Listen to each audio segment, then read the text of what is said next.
Clean Sri Lanka வேலை திட்டத்தின் கீழ் போதைப்பொருள் கடத்தல் மற்றும் பாதாள உலக செயற்பாடுகளை தடுப்பதே பிரதான நோக்கமாகும் என பொதுமக்கள் பாதுகாப்பு அமைச்சர் ஆனந்த் விஜயபால தெரிவித்துள்ளார்.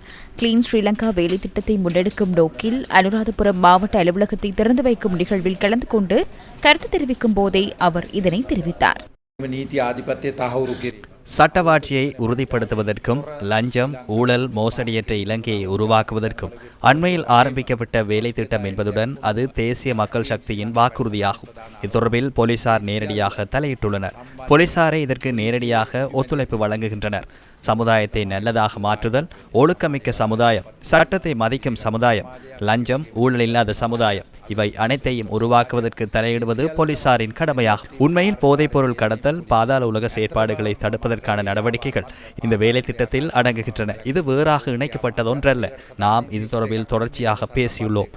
நாம் அந்த செயற்பாட்டினை மேலும் பலப்படுத்தி பல்வேறு திட்டங்களுடன் முன்னெடுப்பதற்கு நாம் தீர்மானத்தை எடுத்துள்ளோம்.